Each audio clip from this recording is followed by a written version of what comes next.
Full Service Radio is proudly supported and hosted by Simplecast, the easiest way for a podcast creator to publish and distribute audio on the internet. For more information, visit simplecast.com.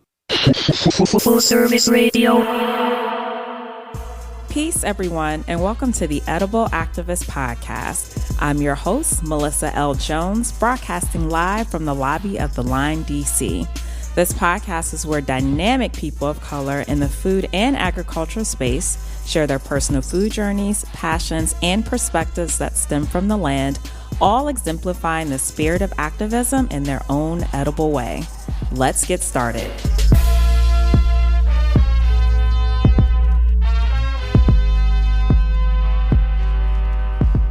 Peace, peace, peace. Happy Friday. This is a Friday's edition, guys. I typically do these on Wednesdays, but sometimes the weather has to just come in and do its thing. So anyway, welcome to the Edible Activist Podcast. And I love my intro, by the way. Shout out to my homie Authentic in DC who graced my podcast with these beats. Anyway, so today on the show, I have a cool ass guest who I'm so excited about. And this is my first time meeting him too. Kristen Riddick is a vegetable gardener and plant-based soul food cook from Montgomery County, Maryland. He is the creator of the blog AFRO Beets, which is your source of garden-to-table content inspired by soul and culture. You can find many of his plant-based creations on his Instagram page, as I salivate over every single one of them, okay? Especially the raw vegan pizza. But anyway, Chris also has a podcast. Don't think I didn't know that about you, Chris. Oh, you do your research. I do my research. He has a podcast called AFRO Beets, where he shares garden tips, the history of our food culture, and other witty perspectives. And it's actually really funny. Welcome to my show, Chris. Thank you. What's going on, y'all? How you doing? We good. I'm good. Good. I'm so excited to have you. Thank you for having me. And we finally made this happen after how many messages? We went through snowstorms and all that, and You know what? It's all good. Yeah. It was supposed to happen today. It was supposed to happen. It was supposed to happen. So for our listeners, just a brief rundown of what's going to happen on this show and what you can expect to pull from this episode. So we're going to learn about Chris's personal journey in this space. That's nothing new when I invite guests to the podcast. We're going to gain insight on your perspective of food and identity, Chris. And we're going to educate listeners on the personal and environmental advantages of a plant-based lifestyle. And then we're also going to learn how to create small indoor edible spaces, because I'm inspired by what you have going on. Definitely. We got the tools for you, so we're going to talk about it. Yay! So because Chris is a podcaster, he can probably do a better job than me. I always say that I don't know what I'm doing. So anyway, Chris, what up? What's going on? Happy to have you. So, Chris, you have this wonderful platform called AFRO Beets, which I am so digging. And I know later in the show, I always ask, how can people find you? Go look him up now. AFRO_Beets on Instagram, podcast, all that good stuff, so that you can salivate as well. So, Chris, why did you choose to explore the plant-based life? And what's your story? Well, I'll start from the beginning, the origin story. So, It didn't start with plants? It does not start with plants, believe it or not. Well, it kind of does, but no, I was totally joking. So just a little background, I grew up in the DMV. I have family in Virginia, North Carolina as well. And ever since I was young, food has always been a part of my story. I always related food to love, compassion, community, caring. I remember growing up and going to my grandma's house, 2 times a year, one on Thanksgiving, one on Christmas. And, my dad side alone, he had 7 or 8, brothers and sisters. And then my mom's side, she's got 4 or 5 brothers and sisters. So whenever we had, the meetups, it would just be us packed in this, it's a big country house, but we would pack that thing to capacity. When we had, Christmas dinner, Thanksgiving dinner, people would just come and we didn't even know we were Sitting going on to sleep. ledges on the couch. Ledges, That sounds like Big on Mom's the house. floor. Yes. We would have it was like Tetris on the floor. Like you literally just found a way that you could just. And get y'all it. were comfortable. Yes, and yes, good. because it was family. It was family. all love, but. Food was huge for me. That was my favorite time of year. I knew I was going to get the best food no matter what. All my aunties and grandma were in my kitchen, and some of the men too. The men could throw down too. My grandfather used to make these amazing like cakes, chocolate cake, coconut cake. He would make like personal cakes and pies for specific people in the family. It's like, You mean like little small personal No, cakes? no, or like just, whole pies. But you get a whole ass like Yeah, yeah. pie and cake? Like my dad needed a sweet potato pie. My brother needed a chocolate cake. I needed like a coconut cake. Like he had it. Like they would work for I weeks love just it. preparing it. And I didn't realize it before, but everything was so fresh back then. Like my family actually had like a little bit of land and the garden space. This was in North Carolina. North Carolina. Correct, Okay. yes. And they would grow their own yams for the sweet potato pie. They had their own, collards out there. My grandma had chickens, all of that. So, back when I was eating meat and stuff like that, like everything came fresh and like, I always knew, I always made that connection with food in that way. But it was just a good place to live out. Just great time, great food, great people. Okay. Yeah.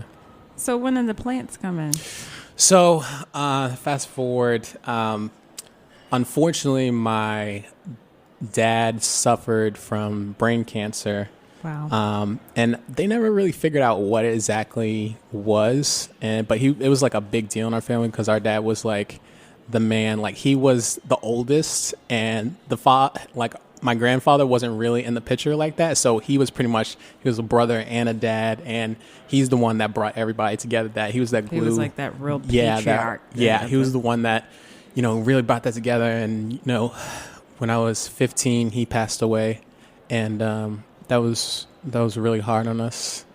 So I started from that point on thinking about health a little differently. And not only from the physical standpoint for like a mental, like how do I deal with stress? Like how can I stay healthy so I can be there for, my family? Because, from the looks of my dad, like he was a very strong man. Like he would go to the gym all the time and, he'd be fit, and he'd be taking care of all these people. But, I wish now that I would have checked up more on him and see how he was doing like health wise and everything like that. And that happened. And then, up until recently, my mom was actually diagnosed with cancer as well. But thank God she beat it and she's still here with us and she's doing a lot better and then she's healthier. So she's also been my rock for most of my life, and really had to play both roles. So just from that in general, I kind of went, to that. So like 3 years ago, I was in a AmeriCorps program and I was serving and doing service. And on one of my service projects, I came across this guy named Josh who ran this business called Fresh Truck. And Fresh Truck was a way to get food out to, food deserts and people who couldn't afford those fresh foods. What he did was he converted like old school buses and packed them with like produce and like remodeled the whole thing. And then would just go out into different communities and serve different communities. And I was like, wow, this is amazing. Like, I looked more into it. I was like, what are food deserts? Like, I was privileged enough to like, be near food. It wasn't the best all the time, but I still had access to it. And then when I was doing service, it wasn't until I actually had to live in some of those communities because, AmeriCorps doesn't really pay your boy like that. Yeah. So, you're living in those communities. And then I realized, wait, I can't afford these fresh produce like I used to be able to. Is this what like people live like all the time? And I was like, I want to do something. I have to do something. And so I went down that rabbit hole of, seeing what I could do. And I came across this guy named Ron Finley. They call him the Gangster Gardener in South Central LA. And what he did was he took land that nobody cared about, abandoning like parking areas, the little, I forgot what that little plant that put a little piece of land on the street that sometimes it's like mediums, like traffic mediums. Okay. He would take those like areas. Like a service road type thing? Or? Yeah, kind of. But it was like, that little grass like in between the two like streets. Yeah. Mm-hmm. He would take stuff like that and then like grow vegetables and, everything. And his message was Beautiful. like, don't come to me with all of this, funding and stuff like that. Like, grab a shovel, let's grow some shit. Like, let's get in the dirt. Let's get gangsta with it. And I was like, let's grow some shit. And so that's how I started growing. Wow. Yeah. So what message are you trying to convey through AFRO Beets? I think I really so AFRO Beets was just kind of my way to kind of explore my culture and explore what health means to me through the lens of food. I'm trying to become more like knowledgeable in my past and my history. And it seems so overwhelming. Like there's so much that's hidden from us as a people. And it's just like so much. I was like, what is one thing I can focus on? And I was like, let me focus on food. Let me do my part. And I can learn from other people who specialize in their own part. So I, started studying, George Washington Carver, George Crumb, who invented the potato chip, like people who, that we talk so much about civil rights, but there's so many other areas where we specialize in that we've done so much in. And, it was just a beautiful thing. So I kept going. I love it. So I did read on your website that you said that you suffered a bit of an identity crisis coming up because your mother is a Washingtonian and your dad is from Virginia, like the southern part of Virginia. How has food helped you define your identity or make the connections? Yeah, that's a good question. I think now, if at all, or if it's still a journey, and that's okay. It's definitely still a journey. I'm always learning, but I think it's allowed me to accept a little bit of both. I've kind of always been in that space where I would try different things, and I was like, really weird as a kid. Like I would try different things. Like I played like lacrosse in high school just because it was like different. That's not weird. Yeah. I mean, like typically you don't see a lot of brothers. I was gonna say you were probably the only black one out there playing lacrosse. Okay. But I mean, they took that from like Native American culture anyway. So I'm like, whatever. But I used to identify more with that Southern aspect, but now I know there's a whole culture within DC in itself and the history behind how a lot of people from those areas migrated to DC and, changed the culture for the better. So I resonate with both. The school I work at now is around the corner from where I used to hang out with my mom's mother, my grandmother on her side. Okay. And now I serve at the school that I grew up around the corner. I used to go to the Children's Museum and, do all that. And so, I definitely resonate with DC as well. I do enjoy the city a little bit more now, though. Yay. City's what's up, man. So do you feel like it is a mission of yours to create an identity around food culture? Absolutely. I think it's extremely important. I don't think we have pride in our food like other cultures do sometimes. Really? Yeah. I feel like at least, when I come to like, Nigerians or people from like Ghana and stuff like that, they have like that cultural like food. Yeah. But, as, African Americans, we don't, tie as much. We tie it to soul food, but I think there's a lot of pain in soul food because of the history of it and how, that's kind of like the scraps and, how that's everything we used to know. But like people don't know that like the slaves brought over so much like cultural significance to the Americas. Like the American landscape is so, rich because of us. Like I haven't fact checked this yet, but I heard that when slaves were coming over, they used to carry okra seeds like in their hair and then, be able to grow okra here. And now it's used in like gumbo. It was mixed with French cuisine and it's just a lot. It's a lot to it. But like, you mentioned earlier, there's so much history that I ain't learned none of this coming up. Absolutely nothing. Zero. And they still zilch. don't. And they still don't. Yeah. And like you said, there's we brought a lot of traditions over. And, hair braiding is more than just hair braiding. Right. Like our ancestors did carry over seeds and braided seeds in their hair and brought it on over via the transatlantic slave. Yeah.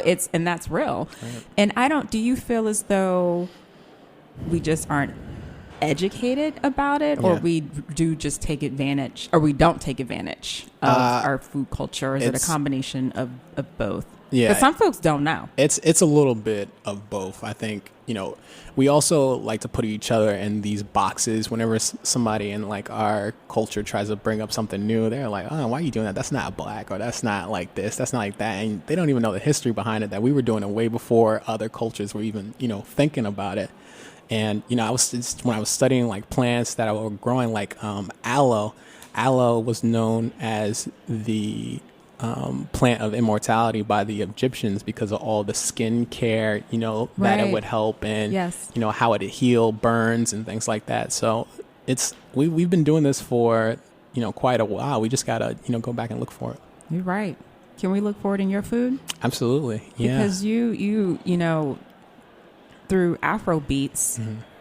Well, let me pause. So for those who are just now joining, this is Melissa L. Jones of the Edible Activist Podcast, and I am broadcasting live from the lobby of the Lion DC, and I am chatting here with Chris Riddick of AFRO Beets. And for some of you guys who follow me, I know some of y'all follow him, and again, I salivate over all his creations. I really do. And I'm just really excited to have these conversations because I'm just not having an ordinary conversation with you about the plant-based diet. Right. It's really more than that. It's way deeper. It's way deeper than that. So he shared a bit of his upbringing and how he evolved into this space. And I'm sorry to hear about your dad, who passed years ago, who was pretty much the rock of the family and the cook of the family, and just that tradition of, coming together in North Carolina and sitting around in the room. And it just, you were painting a picture that reminds me a lot of my Big Mom's house in Mississippi. That was grandma. She didn't care who it was. Like, if you brought girlfriends over, she would love on them. She had a side eye, but she would still love on. That's just that who she was. Is my family is so embracing. Like, you really just described my family. They're probably my family crazy too. So let's just be clear.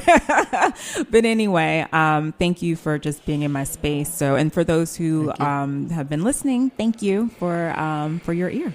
You're awesome. You're dope.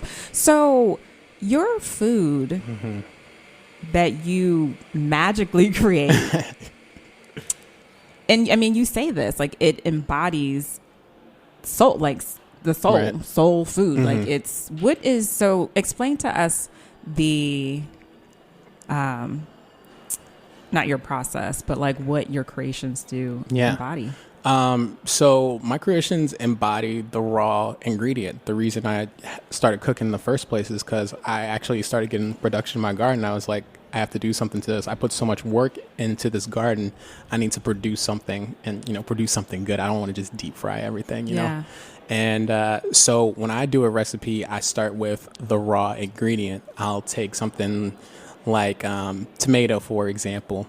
If you pay attention to where the root of that vegetable is, like where does it come from, you can figure out the surrounding flavors and build a dish around that. So I know, Italians use tomatoes a lot. So what things go good with that? You could use parsley with that. You could have olive oil, things that will accentuate the ingredients and the flavors, and you can build, a whole meal around that.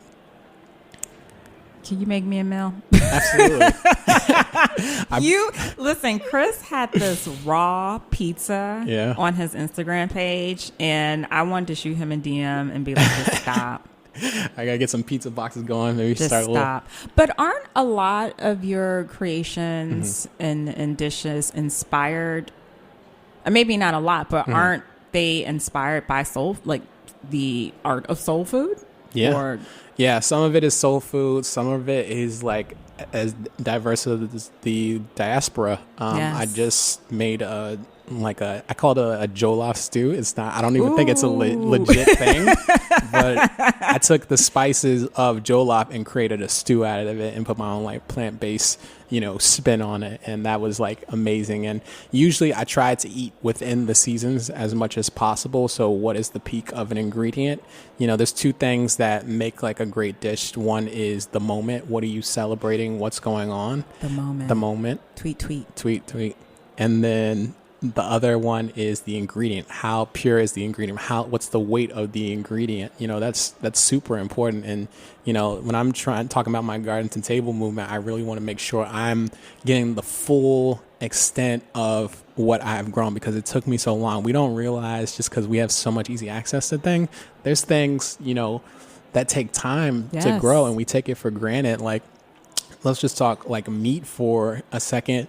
A lot of African dishes start off as plant-based, to be honest, because they would only, take the goat or the chicken, the eggs and the things that the goat produced were more valuable. So to sacrifice an animal for your meal was a big deal. They would only do that for weddings. They would only do that, for special occasions, maybe birthdays. And, we take it for granted. And I think it shows that energy out there is kind of off. So yeah. Oh my gosh. So when a lot of people don't know. No, maybe some people know. I don't know. So one of the ways that I got into this space some years ago was kind of comparable to your story. Mm-hmm. It was through a health lens. Mm-hmm. And when I really started learning about health and food, and I was like, oh shit, for real? Yeah. I've been duped all these years. Are you serious? It felt like a lie. It was all a lie. It was all a lie. And I just started thinking about all the oodles and noodles, and no shade to people who still eat noodles and noodles. Do your thing. I don't care. And all the tang and just everything. We ate crap growing up. And so I really, after learning about health and food, I geeked out about soil. Right? Yeah. I geeked out about soil because I was like, soil is so essential. It's very important to our environment as a whole. So I have watched documentaries about animal agriculture. Mm-hmm. And I deeply believe, and again, this is a non-judgmental space. Yeah. So if you eat meat, that's okay. Yeah. That's your prerogative. I'll just say that is your prerogative. Right. But it is definitely my belief that animal agriculture and the carbon emissions that are released are effing up our environment. Real bad. Very bad. Real bad. People don't even realize it. People don't realize it. What are your thoughts on that?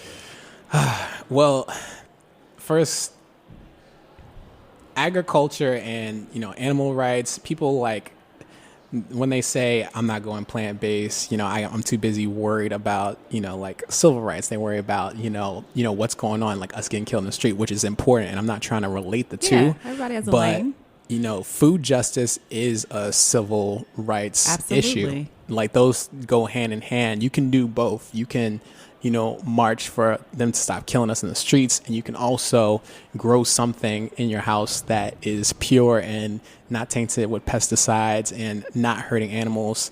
I was watching this one documentary, I think it was What the Health or whatever. And they were saying how all the animal shit basically was going into the water system. Yes. It was poisoning the people around. And who are those people? The people of they color. They are us. Yeah. And they're getting sick. Yeah. They can't breathe. But we don't, to be fair, some people they just don't know. Right. They just don't know. But that's why we're here to tell y'all. Yeah. And that's happening. Right. So it's more than just, and I think that you would agree, it's more than just go plant-based just because it's better for your body. It animal agriculture really affects our environment and our communities bad. Right. And let me tell you, these big corporations who have these large factory farms who don't give a damn about what's happening to our, they don't care. Not one. It's awful. Yeah. It's awful. So I just wanted to hear your perspective on that. Yeah. Because, absolutely. Again, I am all for, I'm a firm believer in a plant-based diet. I'm a firm believer in a plant-based diet. And I'm not here to tell people what they should eat. Right. But for health reasons, for environmental reasons, I 100% support a plant-based diet. And everything helps. I don't like this, ideology of it's either all or nothing. You're either with us or against us. Every little bit helps. It does. Exactly. Exactly. So, all right, guys, we're going to take a really quick break and we'll be back.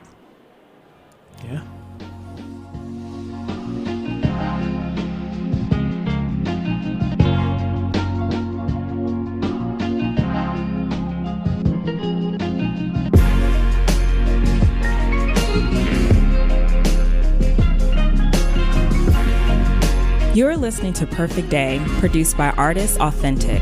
For more of Authentic's work, visit allornothingstudios.com.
All right, folks, welcome back. This is Melissa L. Jones with the Edible Activist Podcast, broadcasting live from the lobby of the Line, D.C. I am here chatting with the amazing Chris Riddick. What's up? Of AFRO Beets, which is a really dynamic platform, a very colorful platform. He is a really great cook. I'm calling you a cook. I want to call you a chef. I'm not there yet, but I'm working. But, you know, I like his message. You know, he's all about food identity and culture and really honing in on growing food. Mm-hmm. You know, it's easy to get caught up in just vegan food and processed vegan food. Yeah. Again, I like to say I keep a very non-judgmental space, but I really like the message that you push. Yeah. And he also he's a podcaster too, guys. So check out his podcast, AFRO Beets, on the AFRO Beets podcast. The AFRO Beets podcast, which he talks about some really cool things about the history of our food, some very witty perspectives. So check him out. And the first half of our show, I learned about Chris. This is my first time meeting him. So thank you for sharing a bit about your family and just growing up and, communing with your family in North Carolina, and what food looked like. And it was just like, damn, like it was fresher back then. Oh yeah. You know, I don't even know what I'm eating now these days when you go out, and people are cooking less too, which is crazy. People are cooking less. I will have to tell you, Melly Mel keeps a list of restaurants in her phone that she really only likes to eat at, because I don't spend my money at places I don't like no more. Right. I'm done with that. Those days are over. So for the folks who invite me out places, maybe I shouldn't be saying that. Be like, that's the reason why she didn't come out.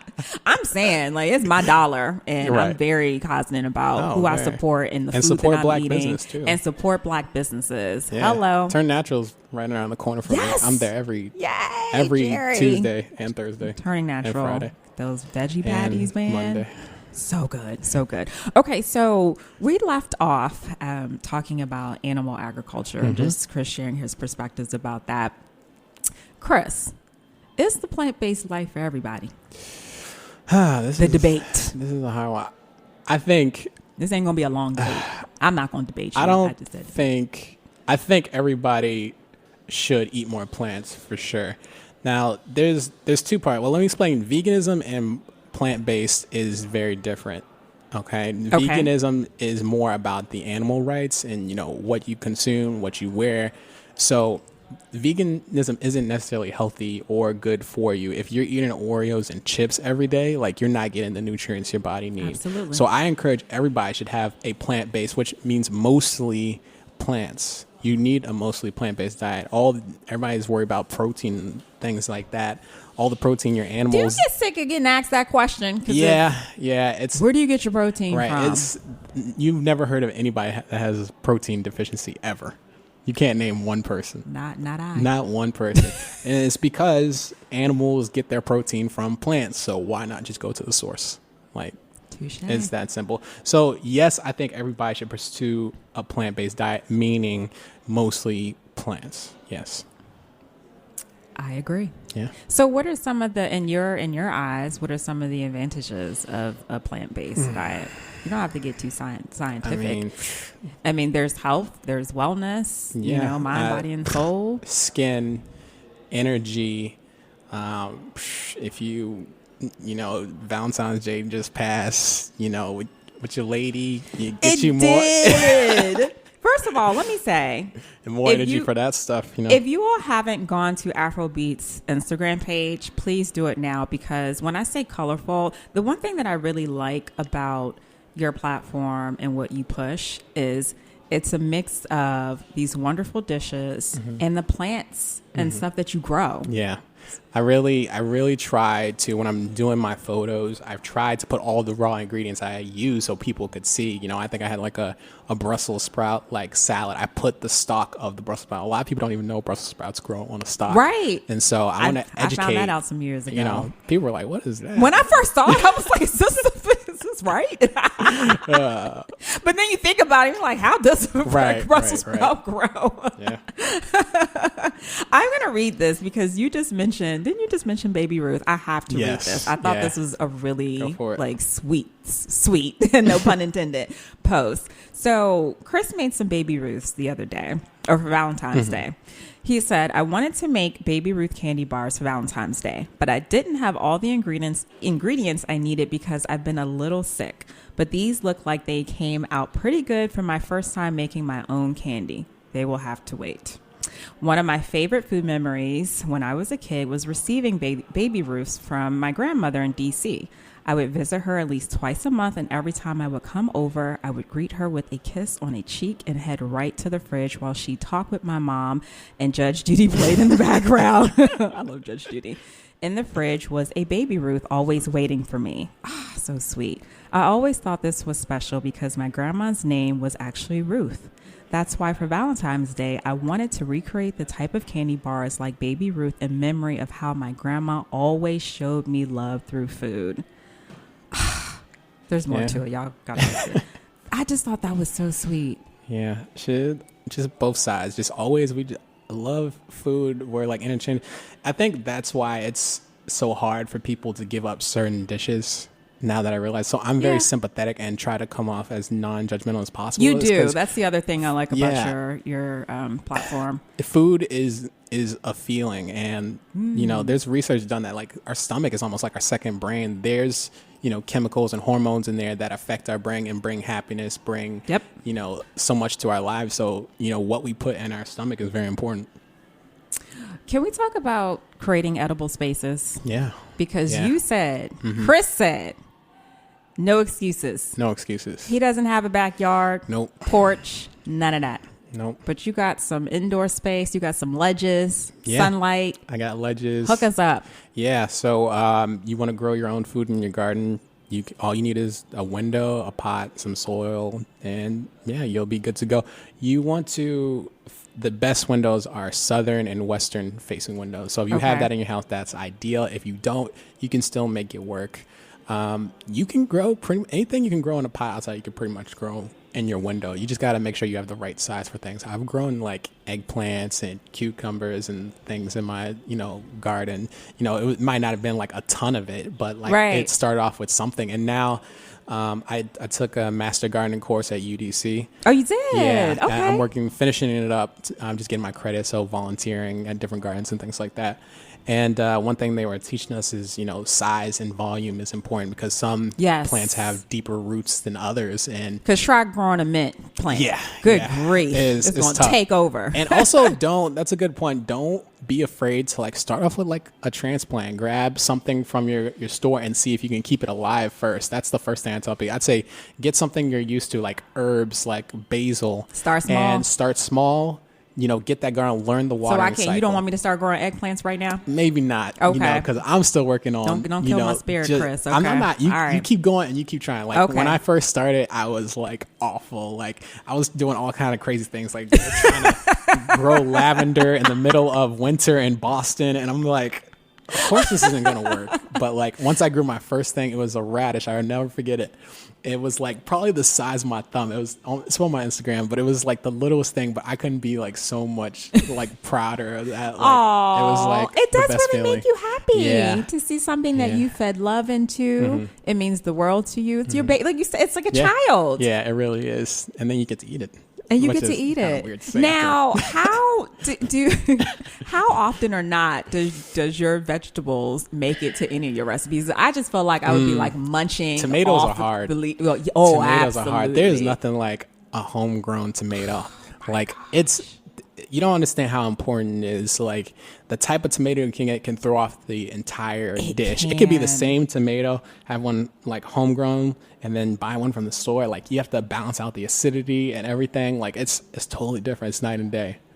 It's night and day. I love tomato. Let me tell you, when I went to Greece, a couple years ago, I didn't want to eat a tomato. Like it was that olives and tomatoes. Oh my gosh. On now. I chain ate olives when I was in Greece. Yeah. I just thought I was going to cure up myself and dry up and die. Like it was ridiculous. So, some of the vegetables that you say that you specialize in, you specialize in some vegetables that create some of your soul food dishes. Yeah. So what are some of those? Well, there's veggies? there's a lot of things like used in like African cuisine. I suggest a book recommendation is get the Flavor Bible. I forget the author, but the Flavor Bible, it's going to like give you an ingredient. It's going to break you down everything that's compatible with that ingredient, and it shows you the different combinations that work good together.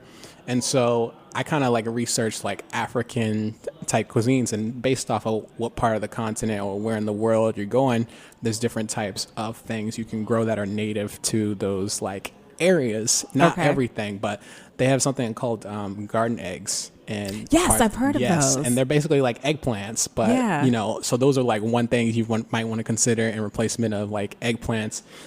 For Jamaican dishes, use allspice as a seasoning. That'll bring a lot of that Jamaican flavor. If you ever go to Jamaica, like they just have very aromatic, beautiful smelling, just curated like everything. And I didn't know. Do you know what allspice actually is? What do you think allspice is? Don't ask me. I don't know. A lot of people say that allspice is like a combination of spices. I thought I did think that. I should have just said that. Yeah. But I don't actually, use it.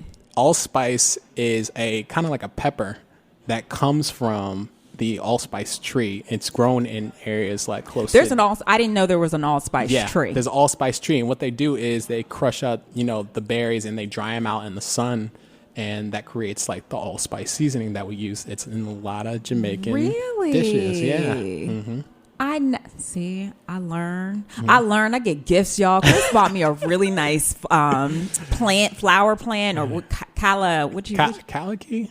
Yeah, I have to do more research on that one. Yeah, I love yellow. I'm glad you like it. I love yellow. So, what else inspires your dishes? They're so rich. It's so much.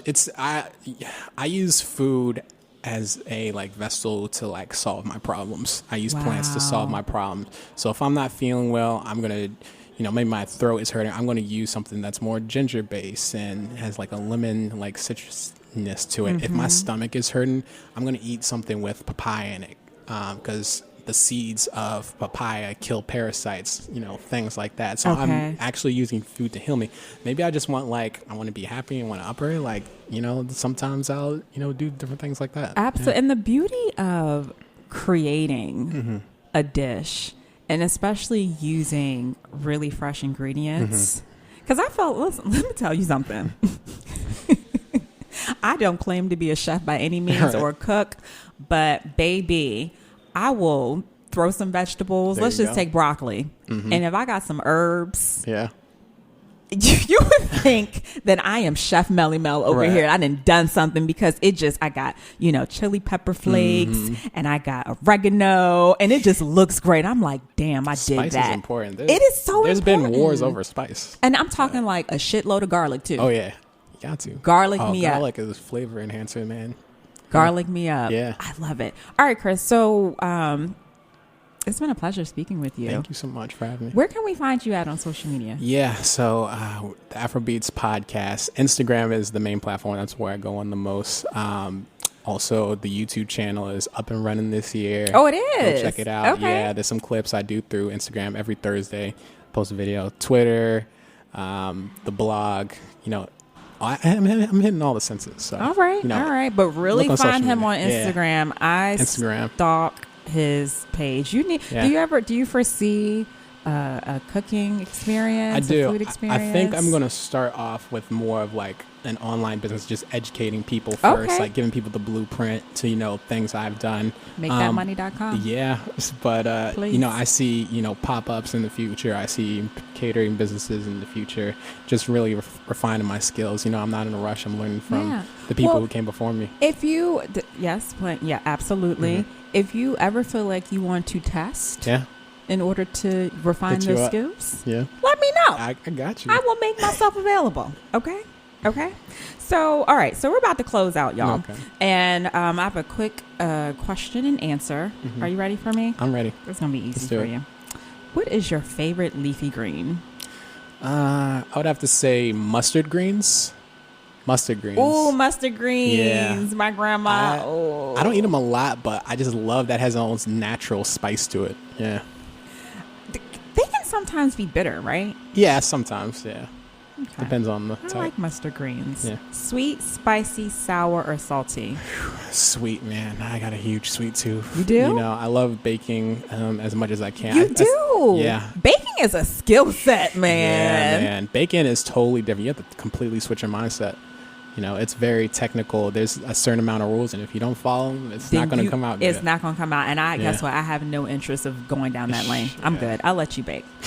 Favorite fruit? Favorite fruit? If you ask anybody from my past, I was obsessed with pineapples. Ooh, I still love pineapples. It's one of my favorites. But I'm going to have to go with mango now. Really? I don't know what it is, but like mango is just clutch. Like you can't eat. It's not fast food pineapple. You have to take the time and cut it down. That is Mango, it can get very messy and Yeah. it's I just juicy, got but put it's good for the on- gut. It Pineapple is. It's It is great good for the gut. I've been eating a lot, so what has become a staple, and I actually have some now. I'm in my book bag. Yeah. Dried mango, no added sugar, yeah. just dried mango. It's the ultimate Dried mango snack. is amazing. It's the ultimate snack, and it fills you up. Right. But it just holds you. Again, Melissa keeps snacks. I don't just eat anywhere. Right. I'm really for real about that, y'all.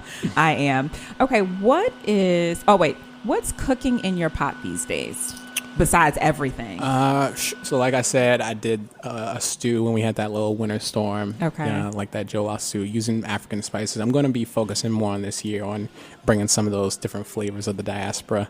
But right now I'm actually kind of like studying like alternative meats. There's this substance called vital wheat gluten. Okay. And Oh, wow. just like you bake bread and can have different flavors and different, textures and shapes and things like that, you can curate like meats that are plant-based. They basically take the protein like out of the flour and it becomes this kind of like doughy material. It sounds kind of crazy, but like once you season it and get it down and cook it the right way, you can, create something pretty crazy. Oh wow! Have you tried any of the Beyond Meats? I have. They're pretty good. They are really They're good. pretty good. They are really good. And I like that they don't have soy in them. I'm trying to like cut down on the soy. So.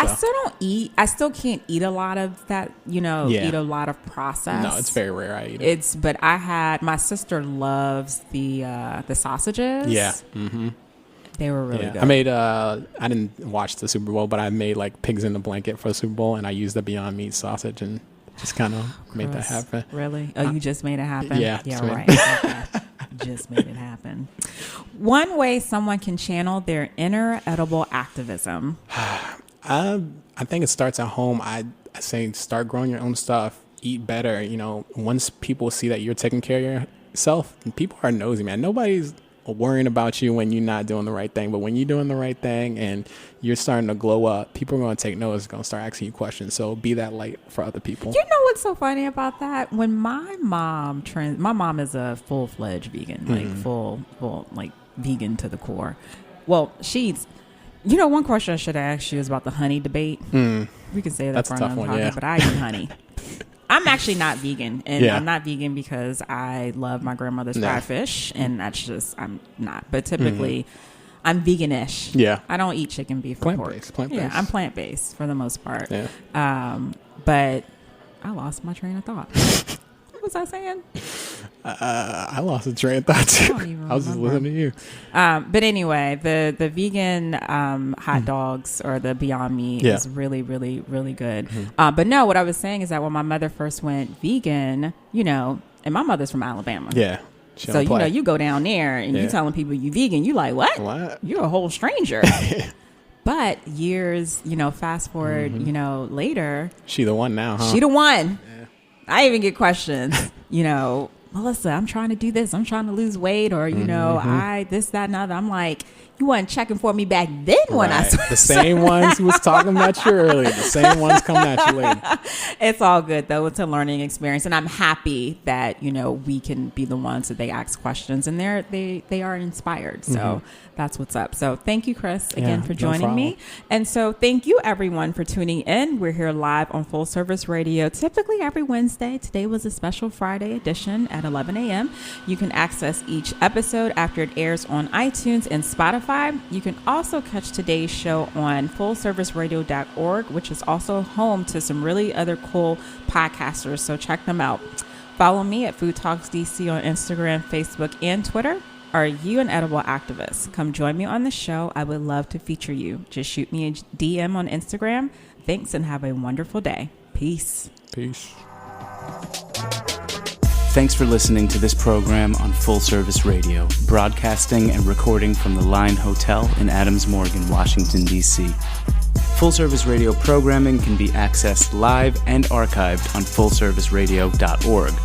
Our talk programming is available on most podcast apps like iTunes and Stitcher, and our DJ sets are available on mixcloud.com/fullserviceradio.